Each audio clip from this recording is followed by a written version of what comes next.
at 7:08, and we're just going to continue to drop a little bit in temperature as we go throughout the day today. So I saw this online this morning, and I looked at the date, and I realized here's why I've never heard about this story. We didn't have social media back then. Had we, I would have heard about this and went, oh, we got to talk about this.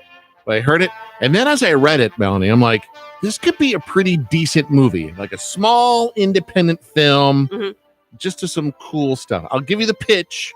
Your job, Chuck and Melanie, pick one or two characters you're like, I could see this person playing that role. Okay? Okay. It's a fun little exercise that I can't wait to play. Here we go. The year is 1991. 1991.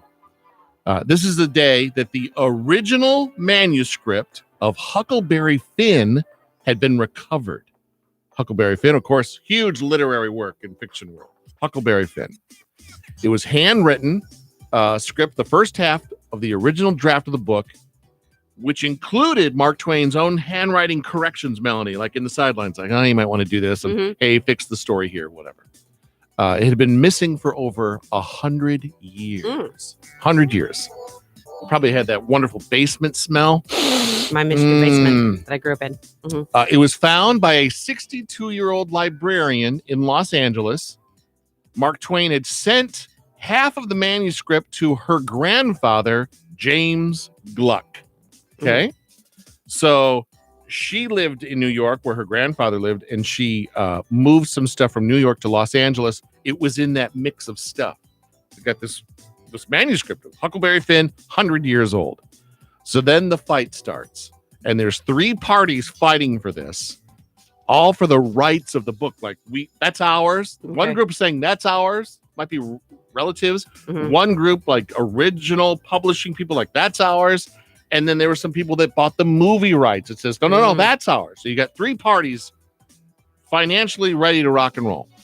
Ultimately, they get to share in the publication, all three parties, for a undisclosed amount. Of course. Okay? I think that'd be a great, the finding of this 100-year-old manuscript of that particular story. You got the librarian, you got the grandfather, you got the three parties, you got the courtroom drama. Maybe throw in some Huck Finn stuff from back in the day. Who's in that movie?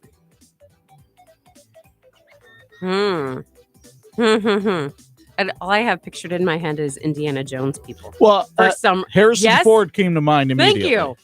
Yes. Harrison Ford came to mind immediately. He could play one of the roles. I agree. I could see, and this is because of my Law and Order prejudice, Sam Watterson perhaps playing the... Yeah, he's got the real thick eyebrows. Yeah, playing the lawyer. Oh, I know who you're talking about now. Yeah, I can see that. The 62-year-old librarian. Who's that? Male or female? They didn't say in the story. I'd go I feel like a female would be the right thing. My grandfather sent me this, and he had it in his possession. I'm thinking female too. Dame Judi Dench. Would Kathy Bates be too over the top? No, I don't think so. Yeah, who did you say, Chuck? Judi Dench. Okay, who's that? She's been in... She was the boss in James Bond movies. Okay. James. Yep, I was picturing that person. Okay. She might be a little old now to play 62. Yeah. Although she's still in very good shape. But Kathy Bates is a good call. Yeah, I agree. Who plays Huck Finn? If they do some flashbacks. Oh. And if you remember the story of Huck Finn, what, teenager, right? Teenager-ish age?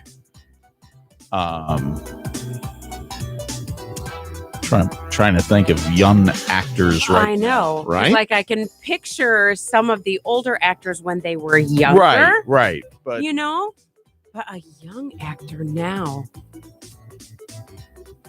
What do I watch where there is young actors? Nothing.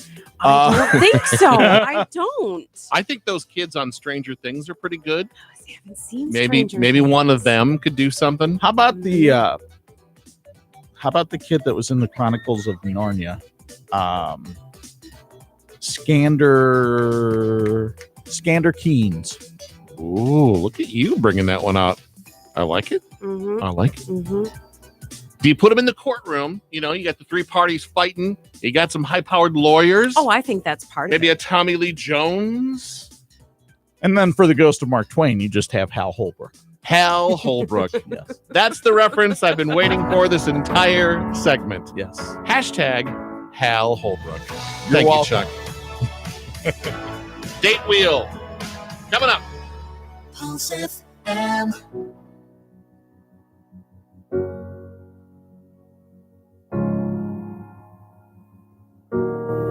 You are not hidden. There's never been a moment